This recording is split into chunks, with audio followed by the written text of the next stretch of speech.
So the more in tuned the idea, the concept, the alignment with who we really are, that is actually how we manifest. It's not based upon what you want. In fact, what you want's got nothing to do with anything. If you're emanating that you want something, the universe will mirror and amplify wanting, not manifestation. So it'll simply mirror and amplify whatever it is that we're emanating. So by wanting, we will just get more wanting. So we actually manifest based upon who we are. And what we really are, this divine intelligence, this sentience, this consciousness, or what's been called the I am is infinite abundance. It's a fractal of God. So when we know ourselves truthfully as that, the outside world will reflect that abundance. And that has nothing to do with wants. It has absolutely nothing to do with wants. And this is why I said there's a profound amount of misinformation in terms about how manifestation really works. I teach a course called Vibrational Engineering, the metaphysics of manifestation. Now, these are the enlightened metaphysics of how manifestation actually works. Just like I manifested my health by putting a completely destroyed and permanently paralyzed body back together, manifestation, when you understand it deeply, it all works the same way, whether it's health, wealth, love, friendships, it doesn't really matter. The most important thing to remember is that we don't manifest based upon what we want. We manifest based upon who we are. Spread love, man. Hey everyone, welcome back. You know how sometimes you get that feeling like you're just wanting things to be different? Like if you could just manifest that perfect job or relationship or I don't know, whatever it is for you. You know what I mean? Well, today, we're going to take a deep dive into an interview with R.J. Spina. He has some really interesting ideas about how manifestation actually works. I think you'll find Spina's approach pretty interesting. It's kind of radical in a way. It's not really like the typical law of attraction stuff that you might hear a lot. It goes a lot deeper than that. He actually challenges the whole idea of starting with wanting. So wait, if we're not supposed to focus on what we want, then where do we even begin? That's where this idea of the I am comes in.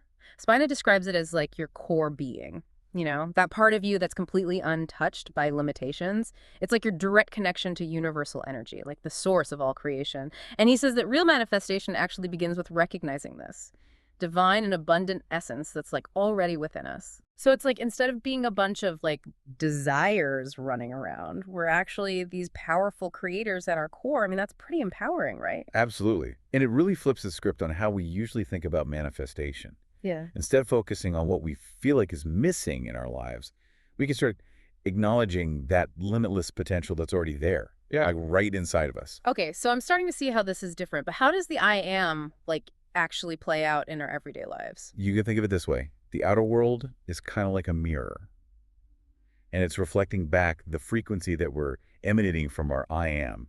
So if we're always focused on lack and on wanting, then that's what we're going to experience more of. So like if I'm stressed about money and I'm always thinking like, I need more money, then I'm actually reinforcing that lack in my own reality. Exactly.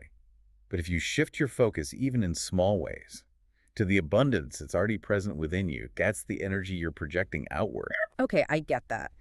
But this is where I get a little stuck. Spano is pretty blunt about this. He says, if you don't have it, you don't need it. If you needed it, you'd already have it.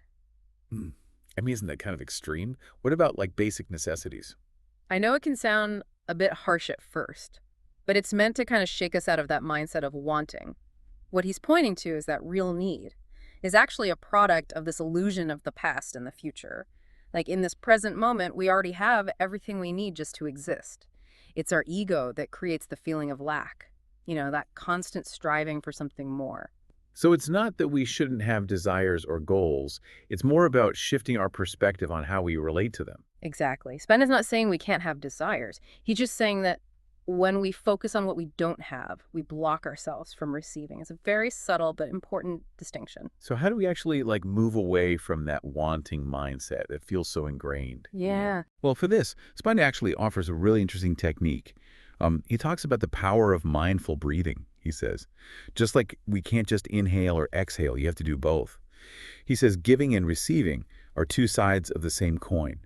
They're part of this continuous flow. So you're saying that if we're constantly in that mode of wanting to receive, but we're not giving, we're actually disrupting that flow of abundance. Yes. Think about it like this.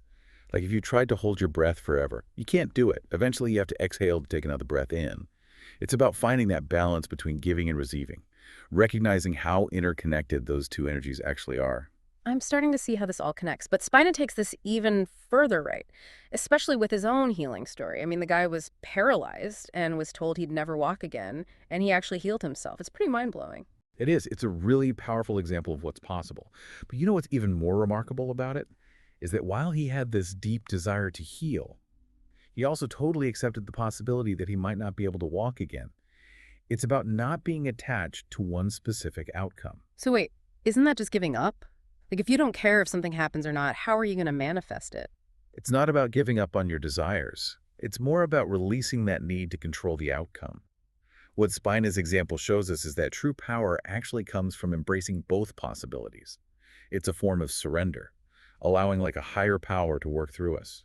This whole non-attachment idea is really challenging, but I can see how holding on to those expectations can create a lot of stress. So maybe surrendering to the flow is actually more powerful. Exactly. And yet, Spina offers some practical tools for this. Practices like journaling or meditation, where you can observe your thoughts and feelings without judging them.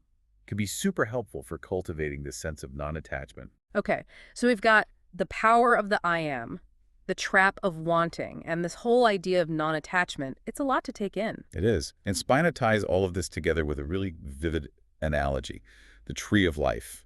He says that every time we doubt ourselves, it's like we're creating a new branch on this tree, diverting energy from our main path, like our soul's journey. Oh, that's interesting. So it's like each doubt is basically a vote against ourselves, weakening our ability to manifest our desires. Exactly. It's like we're literally branching out into all these different detours of doubt, kind of scattering our energy instead of focusing it all on our true path. Wow, that's a powerful visual. It makes you think, like, what would happen if we could, like, prune those doubt branches? Would we be able to manifest more powerfully? That's exactly what Spina thinks. He says by remembering the I am, that source of inherent knowing that's inside of us, we can actually start to quiet that voice of doubt, that nagging ego mind that's always questioning everything. It's like we have this inner compass that's always trying to point us towards our true north, our highest potential. But then we let those doubts just like cloud our vision. It's a constant process. Yeah. Recognizing those doubts and then choosing to align with that deeper knowing inside of us. So we're not really striving for some state of like perfect self-belief. It's more about learning to navigate those doubts and redirect our energy back to our core, to that I am that doesn't see any limitations. Exactly. And that process, that's where the real transformation happens. It's not about like pretending those doubts aren't there. It's about looking at them, questioning them, then choosing to align with a perspective that's more empowering. Spina's own journey is a testament to that, right? I mean, he didn't just wake up one day and suddenly believe he could heal from being paralyzed. He had to work at it. He had to challenge all those doubts, all those voices that told him it was impossible. Absolutely. He talks about how he would make a conscious choice to focus on thoughts and beliefs that were helpful for his healing. He surrounded himself with supportive people, and he actively worked to shift his perspective from fear and limitation to hope and possibility. I mean, that takes incredible courage and commitment, but it really shows that we're not just passive recipients of fate. We have an active role to play in shaping our reality. You got it. I think that's one of the most empowering messages in Spina's work. It's like a call to action. He's not just giving us a feel-good philosophy. He's actually inviting us to take responsibility for our thoughts, for our beliefs, and ultimately for what we create in our lives. It's like somebody is handing us a paintbrush and saying, go ahead, paint your masterpiece. But, with that creative freedom comes responsibility. Exactly. And that's where alignment comes in. Spina talks about aligning our thoughts, our emotions, and our actions with our deepest desires. So you're saying it's not enough to just want something. We need to be clear about what we want and take actions that match up with that vision. That's it. It's about moving beyond just wishful thinking and stepping into conscious creation.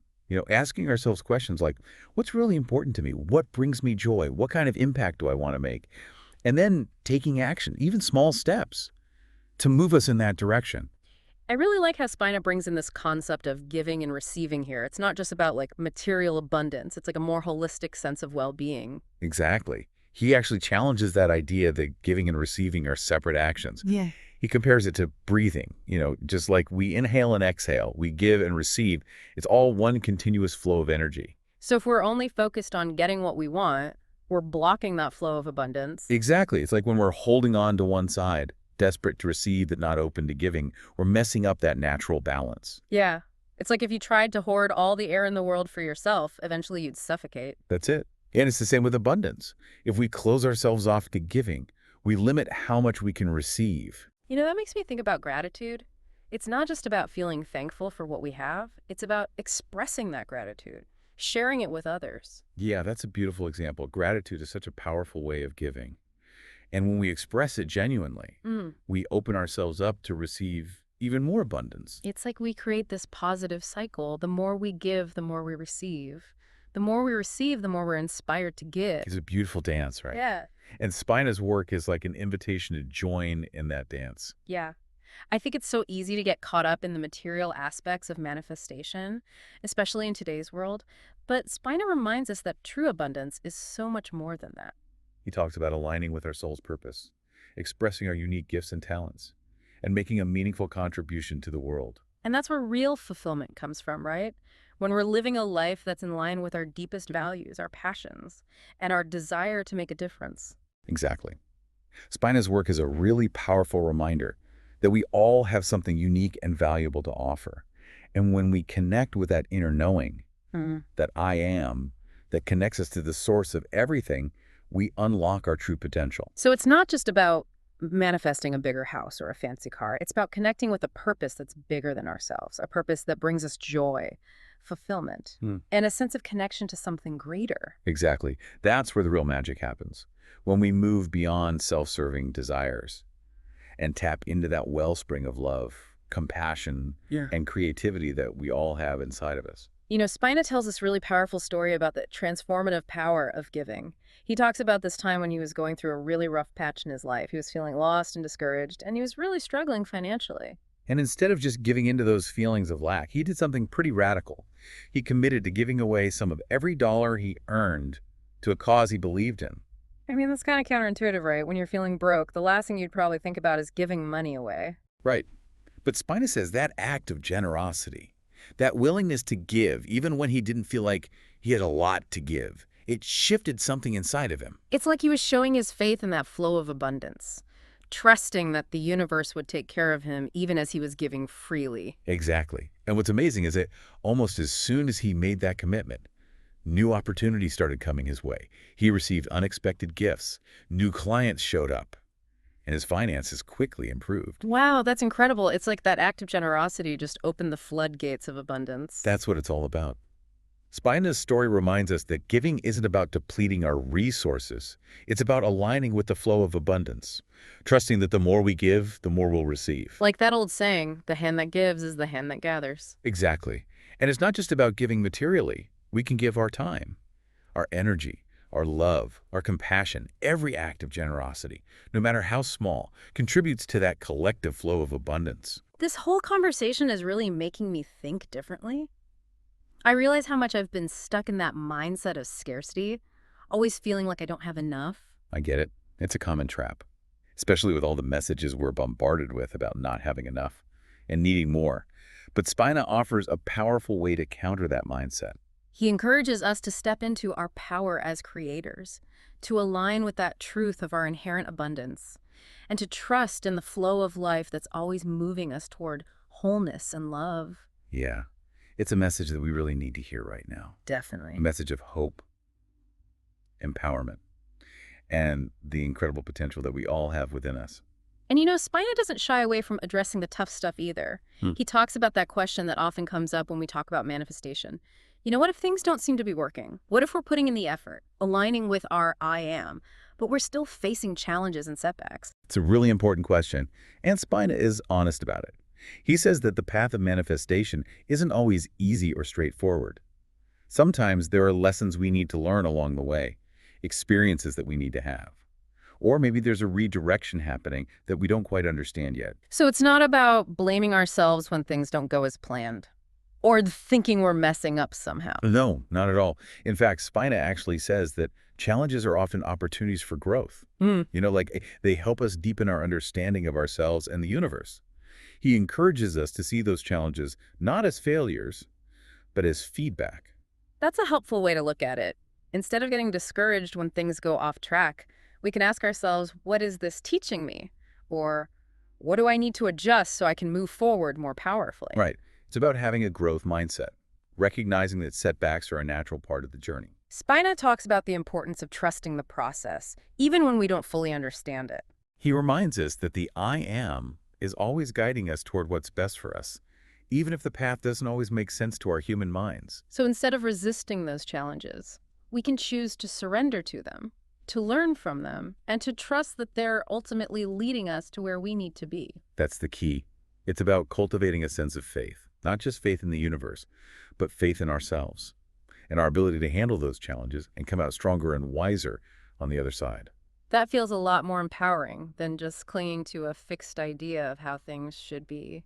Absolutely. It's about embracing the unknown, trusting in the unfolding of our own journey, and recognizing that challenges often lead to the greatest growth and transformation. You know, Spina also reminds us that we're not alone in this. We're part of this huge interconnected web of consciousness, supported by forces we can't even see, and guided by a wisdom that goes way beyond our limited human understanding. So it's not just about individual effort. It's about recognizing that we're all in this together, supporting each other, learning from each other. It's about being part of something much bigger than ourselves. Yeah. A grand tapestry of souls woven together by love, by compassion, and by the shared desire to create a more beautiful and harmonious world. You know, this idea of interconnectedness is so powerful. It reminds me that we're not just isolated individuals struggling to get by. We're part of this collective awakening, a movement toward greater consciousness, greater love, and greater alignment with our true nature. And each one of us has a role to play in that awakening. I love that. Every act of kindness, every expression of love, every step we take toward aligning with our I am, it all contributes to the collective upliftment of humanity. That's such a beautiful and inspiring thought. It makes me want to step up, to show up more fully in the world, to contribute my unique gifts, and to be a force for positive change. That's exactly the invitation, to move beyond the limits of our ego, to embrace the fullness of who we are, to trust in the flow of life, and to create a world that reflects the beauty, the love, and the limitless potential that's within every one of us. You know, speaking of limitless potential, Spina talks about how important it is to cultivate a sense of wonder and curiosity in our lives. He says that when we approach life with that childlike sense of awe and that willingness to explore new possibilities, we open ourselves up to miracles. He encourages us to step outside of our comfort zones, to try new things, to break free from those limiting beliefs that keep us stuck in routines and patterns that aren't serving us anymore. So it's not just about sitting back and waiting for miracles to happen. It's about actively creating the conditions for miracles to occur. Exactly. It's about cultivating that fertile ground within ourselves, a space where inspiration can take root and blossom into creative expression. Spina says that when we're willing to step into the unknown, to embrace uncertainty with a sense of adventure, we open ourselves up to receiving guidance and support from the universe in ways we never imagined. Yeah, it's like sending out a signal that we're ready for something new, something exciting, something that will expand our horizons and challenge us to grow. And then the universe responds by giving us opportunities, synchronicities, and unexpected encounters that can take us in directions we never planned for. It's about trusting that the path unfolds perfectly, even when it doesn't make sense from our limited human perspective. This idea of surrendering to the flow of life and embracing the unknown can be a little scary though, right? It can be. But Spina reminds us that fear is often an illusion, a creation of that ego mind that wants to keep us safe and comfortable, even if that means we stay stuck. He encourages us to move past those fears, to embrace the adventure of life, and to trust that the universe is always there to support us, to guide us, and to love us unconditionally. I'm really seeing how everything ties together now. The I am, the illusion of wanting, non-attachment, the power of giving and receiving, the importance of alignment, the transformative power of challenges, the interconnectedness of it all, the magic of surrendering to the flow of life. It's like this beautiful tapestry It is. woven together with wisdom, insight, and a deep understanding of what it means to be human. And Spina's work is like an invitation to step into that tapestry, to claim our place as conscious creators, and to embrace all the infinite possibilities that open up when we align with our true selves. This conversation has been so insightful and inspiring. Spina's words have really resonated with me. I'm glad to hear that. It's not just about techniques for getting stuff. It's a whole new way of living, a way of being that's aligned with our truth, our potential, and the boundless love and abundance that's available to us in every single moment. He reminds us that we're not just here to survive, but to thrive, to Yes. create, to love, and to experience the fullness of who we are. I really appreciate how Spina emphasizes that abundance is about so much more than just material wealth. It's about having rich experiences, a heart that's full, and a deep connection to our soul's purpose. He says we already have everything we need within us. The I am is like a wellspring of infinite abundance, of love, joy, creativity, wisdom, healing power. It's all there inside of us, waiting to be tapped into, expressed, and shared with the world. And the more we connect with that I am, the more we'll see those qualities reflected in our lives. Exactly. It's not about chasing after what we feel is missing. It's about recognizing the fullness that's already within us and letting it overflow into our experiences.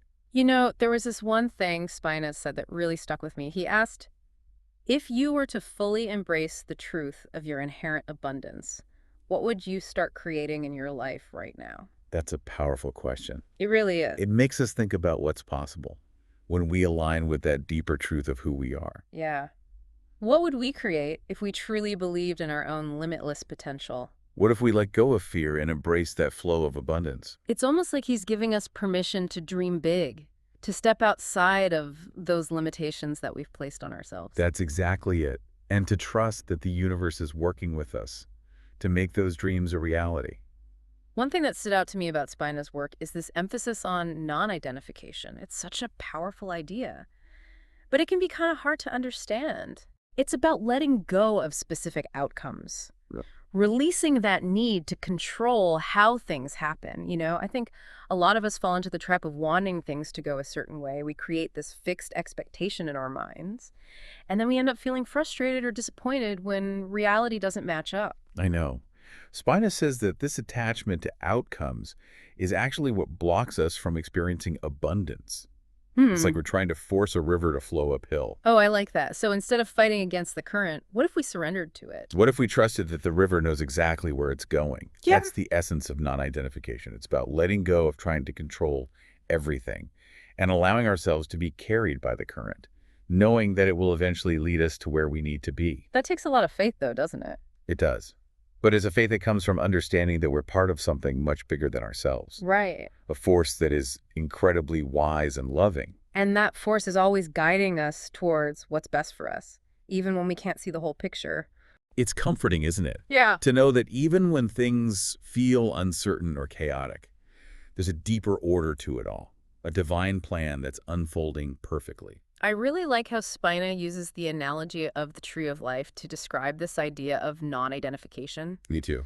He says that when we're attached to specific outcomes, it's like we're creating all these extra branches off the main trunk of the tree, spreading our energy out in too many directions. And when we surrender to the flow of life, we allow ourselves to grow strong and tall, reaching for the sun. It's such a vivid image. It is. And it reminds us that sometimes the most creative thing we can do is let go. Let go of control, let go of expectations, let go of needing to know exactly how things are going to work out. And when we surrender, that's when the miracles can happen. Miracles that might not look exactly like we pictured, but miracles that are perfectly aligned with our soul's journey. This whole deep dive has been a real eye-opener for me. It has for me too. It's challenged me to think differently, to expand my perspective, and to feel a sense of possibility that I haven't felt in a while. I'm so happy to hear that. It's been great to explore these ideas with you Really? and to see you embrace all these new possibilities.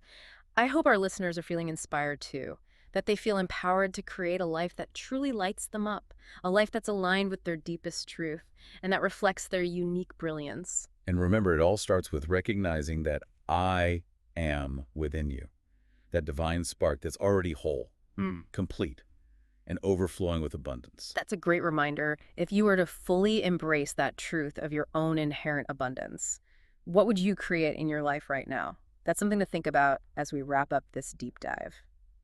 Thanks for joining us on this exploration of manifesting from the I am. It's been a pleasure. Until next time, keep exploring, keep creating. And keep shining brightly. Because the world needs your gifts, your unique expression of the divine. And remember, you are capable of miracles.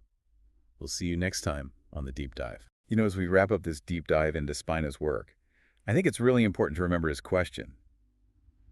If you were to fully embrace the truth of your inherent abundance, what would you start creating in your life right now? Yeah, it is such a powerful question, isn't it? It really is. Yeah. It challenges us to really think about what's possible when we align with that deeper truth of who we are. Yeah, like, Wow. what could we create if we really believed in our own potential? Like, if we truly believe that there are no limits. Right.